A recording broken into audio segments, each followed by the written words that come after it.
ये है Saint Peter Basilica Vatican City में, जहाँ पे मेजॉरिटी क्रिश्चियन है। ये है काबा सऊदी अरेबिया में, जहाँ पे मेजॉरिटी मुस्लिम है। ये है द टेम्पल माउंट जेरूसलम में, जहाँ पे मेजॉरिटी जूइस है। और ये है राम मंदिर भारत में, जहाँ पे मेजॉरिटी हिंदू है। विद ड्यू रिस्पेक्ट, बहुत अच्छी बात है कि हर धर्म के अपने इतने अच्छे दिखने वाले वर्शिप प्लेसेस हैं, पर शायद ये बात भारत में अप्लाई नहीं होती, क्योंकि यहाँ बाहर से आए मुस्लिम रूलर के पास इतनी पावर होती है कि वो यहाँ पे मंदिर तोड़ के अपने नाम से मस्जिद बना लेता है। और ये मंदिर और मस्जिद की लड़ाई इतनी लंबी चलती है कि 500 साल गुजर जाते हैं। अंदर जाके देखा तो ये मस्जिद का जो पिलर्स जितने भी थे, जिसके ऊपर ये मस्जिद खड़ा था, वो सब जो ना मंदिर के पिलर्स थे। हिंदूज के लिए रामायण कोई स्टोरी नहीं है, बट एक्चुअली भगवान राम की ऑटोबायोग्राफी है। वो राम जिन्होंने इस नई जनरेशन को धर्म, ड्यूटी, मोरालिटी जैसे शब्दों का सही मतलब समझाया। रामायण के कुछ वर्जन्स के अकॉर्डिंग राम मंदिर को विक्रमादित्य ने बनवाया था, जो 1st सेंचुरी BCE में उज्जैन के किंग थे। किंग विक्रमादित्य अयोध्या गए एंड वहाँ पे गोल्ड एंड ज्वेल से राम मंदिर बनवाया, और रामलला की मूर्ति के लिए गंडाकी रिवर, जो कि नेपाल में, वहाँ से शालिग्राम मंगाया, और अब अयोध्या में बन चुका था राम मंदिर। पर अच्छी चीजों को नजर बहुत जल्दी लगती है, एंड वैसे हुआ रामलला के मंदिर के साथ। मंदिर को मुगल एम्परर बाबर की नजर लग चुकी थी। बाबर जो मुगल एम्परर का फाउंडर था, उसने 1526 में दिल्ली के लास्ट किंग इब्राहिम लोदी को हरा के नदर्न इंडिया में अपना रूल स्टार्ट कर दिया था। बाबर बहुत कट्टर मुस्लिम था, वो अपने धर्म के अलावा सबसे बहुत नफरत करता था। भारत में बाबर का एम था कि वो हिंदुज्म को खत्म करके इस्लाम को आगे बढ़ाए, जिसके लिए उसने हिंदू टेम्पल्स एंड आइडल्स को डिस्ट्रॉय करने का डिसाइड किया। एंड इस काम को करने के लिए उसने अपने जनरल मीर बाकी को अपॉइंट किया। मीर बाकी 1528 में अयोध्या में अटैक करता है एंड मंदिर को डिस्ट्रॉय कर देता है, एंड उसी जगह पे मंदिर के ही मटेरियल से मस्जिद बनाता है, जिसका नाम बाबर पे ही रखता है, बाबरी मस्जिद। ये बात कितनी सच है, इसका जिक्र तारीख फिरोज शाही में किया गया है, जो पर्शियन रिकॉर्ड है, और इसे जियाउद्दीन बरानी ने लिखा था, जो दिल्ली सल्तनत के हिस्टोरियन थे। बरानी लिखते हैं कि बाबर ने राम मंदिर डिस्ट्रॉय करके 3 डोम्स की मस्जिद बनवाई थी। इसके अलावा तुजू के जहांगीरी, जो अकबर के बेटे जहांगीर की ऑटोबायोग्राफी है, उसमें लिखा है कि जहांगीर 1613 में अयोध्या जाता है एंड वहां बाबर की बनाई मस्जिद देखता है। ये एविडेंस और सच्चे हो जाएंगे जब आप एक और मुगल एम्परर औरंगजेब की किताब फतवाए आलमगिरी पे ध्यान देंगे। आपकी स्क्रीन पे फतवाए आलमगिरी का इंग्लिश ट्रांसलेशन आ रहा है। औरंगजेब इसमें लिखते हैं कि बाबर ने ये मस्जिद राम मंदिर को डिस्ट्रॉय करके बनाई है, एंड उसके लिए बहुत प्राउड और ग्रेटनेस की बात है, और अगर कोई भी हिंदू वापस मंदिर बनाने की सोचता है तो उसे माफ नहीं किया जाएगा। मुझे उम्मीद है कि 22 जनवरी को राम मंदिर के इनॉग्रेशन में मोदी जी बाबर, जहांगीर, औरंगजेब और उन तमाम मुगल एम्परर्स को बुलाएंगे जो NCERT की किताबों में कहीं छुपे हैं, सो दैट वो देख पाए कि जिस राम मंदिर को उन्होंने तोड़ा था वो अब कैसा दिख रहा है। मंदिर गिरा के वहाँ पे मस्जिद बनी, इसका आर्कियोलॉजिकल सर्वे किया गया, एंड जो एविडेंस मिले वो बताते हैं कि वहाँ पे मस्जिद से पहले मंदिर था। मल्टीपल सर्वेस किए गए, बट जो मेन कोर्ट में पेश हुआ वो के मोहम्मद साहब का था। अयोध्या के आर्कियोलॉजिकल सर्वे से रिलेटेड बात, the Ayodhya dispute, Rama and Ayodhya, the battle of Rama, Ayodhya, the dark night जैसी किताबों में भी किया गया है।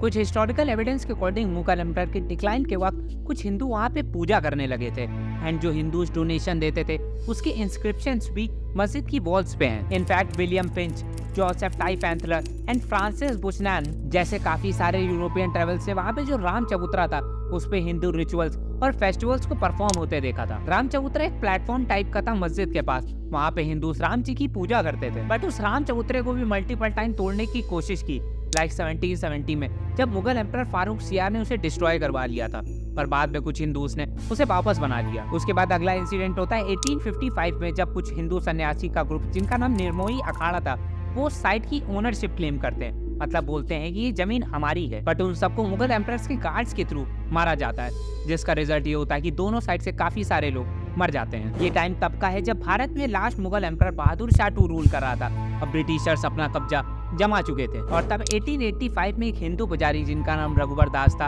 वो ब्रिटिश कोर्ट पे राम चबूतरा पे मंदिर बनाने की पिटीशन फाइल करते हैं, पर ब्रिटिशर्स इस पिटीशन को रिजेक्ट कर देते हैं, ये बोल के कि अगर वहाँ मंदिर बनता है तो हिंदू और मुस्लिम के क्लैशेस हो सकते हैं, जिससे लॉ एंड ऑर्डर बिगड़ जाएगा। पर बाद में यही ब्रिटिशर्स जो अभी लॉ एंड ऑर्डर को संभालने की बात कर रहे हैं, वो हिंदू और मुस्लिम को लड़वाते हैं, क्योंकि उनको पता था कि अगर हिंदू और मुस्लिम आपस में लड़ते रहेंगे तो कभी यूनाइट होके ब्रिटिशर्स के अगेंस्ट नहीं लड़ेंगे, और वैसे ही हुआ।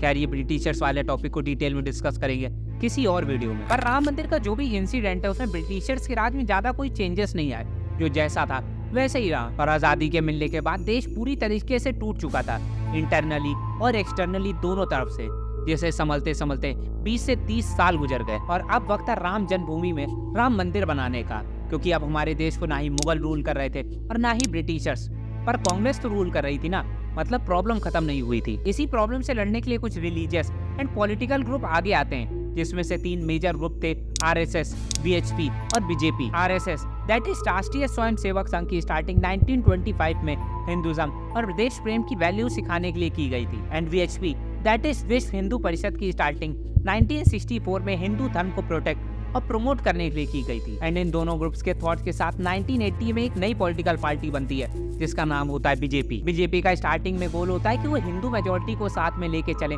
और जो देश में कांग्रेस राज चल रहा है उसे भी खत्म किया जाए। राम मंदिर बनाने के लिए Ashok Singhal, LK. Advani and KS. Sudarshan जैसे लीडर्स आगे आते हैं और गवर्नमेंट तक अपनी बात पहुंचाने की कोशिश करते हैं। अशोक सिंघल जो कि बीएचपी के लीडर थे, वो 1984 में राम जन्मभूमि मूवमेंट की स्टार्टिंग करते हैं। इस मूवमेंट में पूरे देश में मंदिर बनने के लिए ब्रिक्स लाए जाते हैं, हजारों कार सेवक आते हैं। लाल कृष्ण आडवाणी 1990 में राम रथ यात्रा निकालते हैं। इस यात्रा का गोल होता है कि वो पूरे देश में राम मंदिर बनाने की जो फीलिंग है उसे और बढ़ा पाए और अपनी पार्टी बीजेपी को और स्ट्रॉन्ग फाउंडेशन दे पाए कि वो हिंदुइज्म को सपोर्ट करते हैं। जहाँ राम का जन्म हुआ था, और इसी वजह से उन्होंने राम मंदिर इशू को पार्टी का बेस बना दिया था, मतलब राम मंदिर बनवाना उनका मेन गोल बन गया था। इसके अलावा के.एस. सुदर्शन जो कि आरएसएस के लीडर थे, उन्होंने बीजेपी और वीएचपी दोनों की आइडियोलॉजी को बैक किया और उन्हें सपोर्ट किया, सो दैट वो लोग जो राम मंदिर बनाने की लड़ाई लड़ रहे हैं वो जीत पाए। In fact BJP as a political party तो राम मंदिर बनाने की लड़ाई में काफी देर बाद आई। राम मंदिर को लोगों के दिल और अयोध्या में बनाने की जो नींव है वो वीएचपी ने रखी एंड उसके लिए उन्होंने मल्टीपल स्ट्रेटजीज यूज की। लाइक 1984 में इंदिरा गांधी की गवर्नमेंट ने राम और सीता जी की मूर्ति को वहां से हटाने का ऑर्डर दे दिया था। तब वीएचपी ने अपनी पहली स्ट्रेटजी यूज की, जिसमें राम मंदिर का मैटर जो अयोध्या में चल रहा था उसे मास मूवमेंट बना दिया और राम जन्मभूमि न्यास एक ट्रस्ट बनाया, जिससे राम मंदिर बनाने के लिए वो फंड और रिसोर्सेस इकट्ठा कर सके। देश के हिंदुओं से रिक्वेस्ट की कि वो रामशिला पूजन के लिए ऐसे ब्रिक्स भेजे जिसमें जय श्री राम लिखा हो। देखते ही देखते रामशिला मूवमेंट बहुत ही सक्सेसफुल होने लगा। पूरे देश से हजारों लाखों ईंट आए जिसमें जय श्री राम लिखा था। और अब वक्त अपनी दूसरी स्ट्रेटजी यूज करने का। 1987-88 में दूरदर्शन में एक नया सीरियल स्टार्ट होता है जिसका नाम था रामायण। उसे बनाते हैं रामानंद सागर। रामानंद सागर बीएचपी और आरएसएस के काफी क्लोज होते हैं। इस सीरियल के थ्रू उनका गोल था कि राम जैसे थे वैसे ही दुनिया के सामने दिखाया जाए। और एक बार फिर ये स्ट्रेटजी बहुत सक्सेसफुल हुई। लोग भगवान राम की जर्नी को समझ चुके थे कि वो अयोध्या में पैदा होने के बाद राम से मर्यादा पुरुषोत्तम राम कैसे बने। 1988 में रामायण सीरियल के सक्सेसफुल होने के बाद बीएचपी, आरएसएस और अब बीजेपी भी 1990 में अपनी तीसरी स्ट्रेटजी यूज करते हैं एंड इसे लीड करते हैं लाल कृष्ण आडवाणी। वो सोमनाथ से अयोध्या के लिए राम रथ यात्रा निकालते हैं। इस यात्रा को मल्टीपल स्टेट्स और सिटीज से होते हुए अयोध्या आना था। यात्रा बहुत अच्छी जा रही थी, लोग साथ आ रहे थे, राम मंदिर को बनवाने के लिए सपोर्ट कर रहे थे। पर यात्रा को अयोध्या तक पहुंचने से पहले ही रोक के लाल कृष्ण आडवाणी को अरेस्ट कर लिया जाता है। पर किसी तरीके वीएचपी और आरएसएस के लीडर वहां पहुंच के राम मंदिर का शिलान्यास करते हैं। ये जो 3 स्ट्रेटजीज की हमने बात की, इन्होंने अपना काम इतना बखूबी किया कि जो राम मंदिर बनाने का मूवमेंट था वो लाखों हिंदुओं तक पहुंच चुका था। अब बात वहां उस जंग को जीतने की थी जिसे मुगलों ने शुरू किया था। अब बात वहां अपनी जमीन को वापस लेने की थी, क्योंकि अब बात आत्मसम्मान की थी। और फिर आता है दिसंबर 1992, जब पूरे देश से लाखों कार सेवक अयोध्या में इकट्ठा होने लगते हैं। और 6 दिसंबर 1992 को लाखों की संख्या में हिंदू लोग अयोध्या पहुंच चुके थे। सरकार ने डिले कर दिया, कोर्ट ने ऑर्डर डिले कर दिया। आज 6 तारीख को सब जानते हैं हिंदू समाज ने ये बाबरी कलंक को मिटा दिया। हमने सुरक्षा के सारे प्रबंध किए थे, ये सच है कि उसके बावजूद भी ढांचा टूट गया। जहां कहता था परिंदा पर नहीं मार सकता, वहां भगवा ध्वज फहरा दिया। कि ढांचा नहीं बचा, मुझे कोई गम नहीं समझता। और ढांचे के टूटने का न मुझे कोई खेद है, न कोई पश्चाताप है, न कोई प्रायश्चित है। No regret, no repentance, no sorrow, no grief.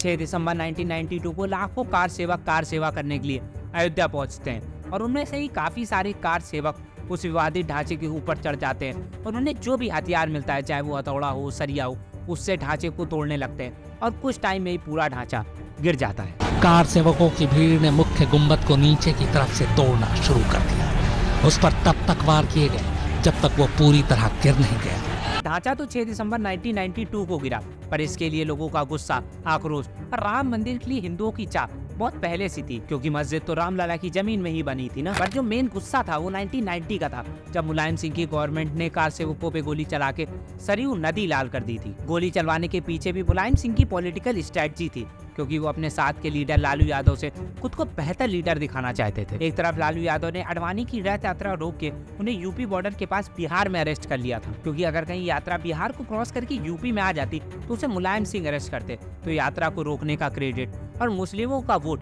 Mulayam Singh को मिलता। इसलिए लालू ने अडवाणी को रात के 3 बजे अरेस्ट कर लिया था, सो दैट यात्रा की अगली सुबह यूपी में ना हो। तय था कि आडवाणी की रथ यात्रा का अंतिम मैदान यूपी की अयोध्या थी, लेकिन वीपी सिंह ने अयोध्या पहुंचने से पहले ही बिहार में लालू प्रसाद यादव को फोन करके आडवाणी को गिरफ्तार करने की सलाह दी थी। तो जो मुलायम सिंह यूपी में आडवाणी की रथ यात्रा को रोककर मंडल और सेक्युलर राजनीति के हीरो बनने की तैयारी कर चुके थे, वो क्रेडिट वीपी सिंह की सलाह के बाद लालू प्रसाद यादव ले गए। इधर अडवाणी को अरेस्ट करवा के लालू और उधर कार सेवकों पे गोली चला के मुलायम सिंह ने मुस्लिमों को अपने साइड ले लिया था। इस घटना के बाद मुलायम सिंह मौलाना मुलायम तक कहे जाने लगे, और इसी वजह से हिंदुओं की नाराजगी से ऐसी राम लहर चली, यूपी में पूरी मेजोरिटी के साथ बीजेपी की गवर्नमेंट बनी और कल्याण सिंह यूपी के सीएम बने। बीजेपी गवर्नमेंट आने से राम मंदिर बनाने का मूवमेंट काफी तेज हो गया था, क्योंकि कहीं ना कहीं गवर्नमेंट वीएचपी और आरएसएस के सपोर्ट में थी, और इसी सपोर्ट की वजह से वीएचपी 6 दिसंबर 1992 को सबसे बड़ी कार सेवा का ऐलान करती है और पूरे देश के कार सेवकों को अयोध्या आने को कहा जाता है। पर जैसे ही इतनी बड़ी कार सेवा का ऐलान होता है तो सेंटर में नरसिम्हा राव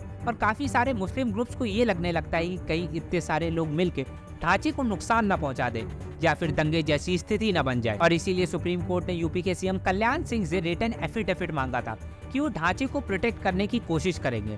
पर कोई सोई जो राम रची राका, और ऐसे ही हुआ। 6 दिसंबर की सुबह होते ही 5 लाख से ज्यादा कार सेवक अयोध्या आते हैं, और इसी भीड़ में लाल कृष्ण अडवाणी, मुरली मनोहर जोशी और उमा भारती जैसे बीजेपी के बड़े लीडर्स अपनी आंखों से विवादित ढांचे को गिरते हुए देखते हैं। 12 बजे के आसपास पहला ढांचा गिरता है, 2 बजे के आसपास दूसरा, और 3 से 4 बजे के आसपास तीसरा ढांचा भी गिर जाता है, और इसके अगले घंटे ही कल्याण सिंह रिजाइन दे देते हैं। मैं मानता हूं कि कल्याण सिंह ने जो सुप्रीम कोर्ट से प्रॉमिस किया था वो पूरा नहीं कर पाए, पर उन्होंने कार सेवकों पे गोली चला के उस पाप को दोहराया नहीं जो ऑलरेडी 1990 में किया जा चुका था। कल्याण सिंह के रिजाइन करने के बाद ही रात को 9 बजे यूपी में प्रेसिडेंट रूल लग जाता है। यूपी के अलावा राजस्थान, मध्य प्रदेश और हिमाचल प्रदेश में भी बीजेपी की गवर्नमेंट को हटा दिया जाता है। यूपी में कर्फ्यू लग जाता है और गली गली में दंगे शुरू हो जाते हैं।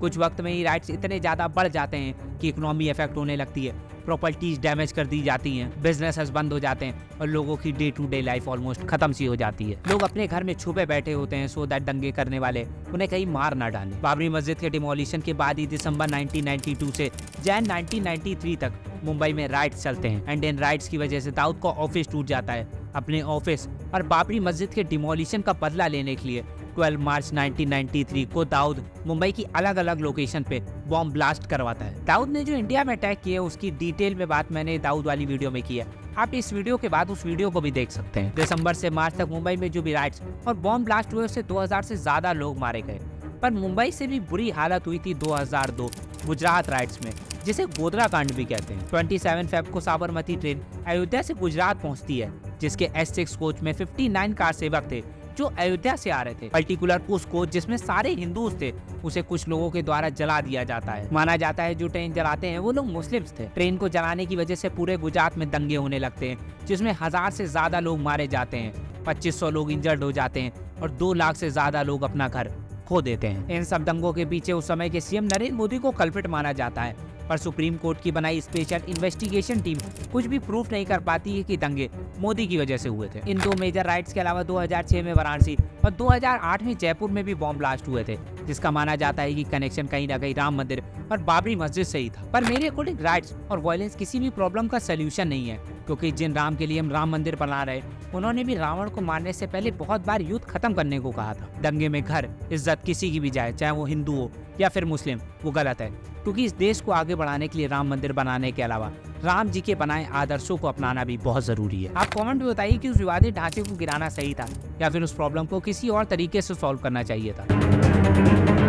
लड़ाई बहुत लंबी रही, lower court, high court, supreme court. आज कोर्ट ने जो है इस फैसले को जो है सुना दिया है, हमने उस फैसले को मान लिया है और पूरी दुनिया को भी संदेश भी देते हैं कि जो भी कोर्ट फैसला किया हो ठीक है, हम पक्षकार हम मान रहे हैं तो आप भी मान लीजिए। 1885 में हिंदू पुजारी जिनका नाम रघुबर दास था, वो ब्रिटिश कोर्ट में राम चबूतरा पे राम मंदिर बनाने की पिटीशन फाइल करते हैं, पर ब्रिटिशर्स इस पिटीशन को रिजेक्ट कर देते हैं, ये बोलकर कि अगर वहाँ पे मंदिर बनता है तो उससे हिंदू और मुस्लिम के क्लैशेस हो सकते हैं, जिससे लॉ एंड ऑर्डर बिगड़ जाएगा। उस टाइम तो बात खत्म हो जाती है, पर राम मंदिर और बाबरी मस्जिद की लड़ाई वापस से स्टार्ट होती है 1949 से। 1949 में मुस्लिम कम्युनिटी FIR कराती है ये बोलकर कि कुछ हिंदुओं ने चोरी छुपे मूर्तियों को मस्जिद के अंदर रख दिया है, पर हिंदुओं का ये मानना था कि मूर्ति प्रकट हुई है। दोनों हिंदू और मुस्लिम कम्युनिटीज ये क्लेम करते हुए कि जमीन उनकी है, फैजाबाद डिस्ट्रिक्ट कोर्ट में सिविल सूट फाइल कर देते हैं। 1528 जब बाबरी मस्जिद बनी थी, तब से 22 दिसंबर 1949 तक उस मस्जिद में नमाज हुई है, दैट इज ऑलमोस्ट 421 ईयर्स। 1950 से 1959 तक फैजाबाद डिस्ट्रिक्ट कोर्ट में दोनों पार्टीज की तरफ से 4 और सिविल सूट्स फाइल कर दिए जाते हैं। ऑलमोस्ट 24 ईयर्स तक डिस्ट्रिक्ट कोर्ट में केस चलने के बाद उसे 1989 में बिना किसी रिजल्ट के इलाहाबाद हाई कोर्ट में ट्रांसफर कर दिया जाता है। समझने वाली बात यह है कि कोर्ट में फैसला कभी धर्म के बेसिस पे था ही नहीं, वो सिर्फ 2.77 एकड़ की जो जमीन थी उसका था।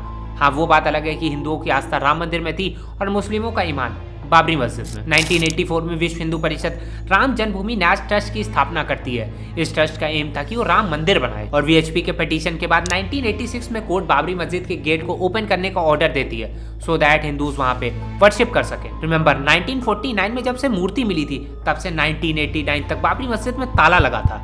ताला खुलने के बाद मुस्लिम प्रोटेस्ट करते हैं और लोकल कोर्ट के ऑर्डर को हाई कोर्ट में चैलेंज करते हैं, सो दैट वो ऑर्डर बदल दिया जाए, बट ऐसा हो नहीं पाता। 1989 में VHP बाबरी मस्जिद के पास राम मंदिर निर्माण का शिलान्यास करती है और उसे उस टाइम के PM राजीव गांधी अलाउ भी करते हैं। इनफैक्ट होम मिनिस्टर और यूपी के CM तो प्रोग्राम में आते भी हैं। कांग्रेस गवर्नमेंट ये सिर्फ हिंदू वोटर्स को अपीस करने के लिए करती है, बट उनका ये प्लान सक्सेसफुल नहीं हो पाता है, वो नेक्स्ट इलेक्शन में हार जाते हैं। और तब 1990 में VP सिंह की गवर्नमेंट आती है, तो वो VHP और ऑल इंडिया बाबरी मस्जिद एक्शन कमेटी के बीच निगोशिएशन की कोशिश करते हैं, बट कोई भी फाइनल आउटकम नहीं निकल पाता है। और जब 1991 में BJP की गवर्नमेंट आती है, तब वो बाबरी मस्जिद के आसपास जो भी लैंड था उसे टूरिज्म को प्रमोट करने के उद्देश्य से एक्वायर कर लेते हैं। और 6 दिसंबर 1992 को जो होता है वो तो सबको ही पता है, हमने लास्ट वीडियो में डिटेल में डिस्कस किया था। बाबरी मस्जिद की डिमोलिशन के बाद 1993 में अयोध्या एक्ट के अंडर सेंट्रल गवर्नमेंट 2.77 एकड़ का जो मेन लैंड था, उसके अलावा उसके आसपास का 67.7 एकड़ का लैंड एक्वायर कर लेती है, ये बोल के कि सुप्रीम कोर्ट के वर्डिक्ट के बाद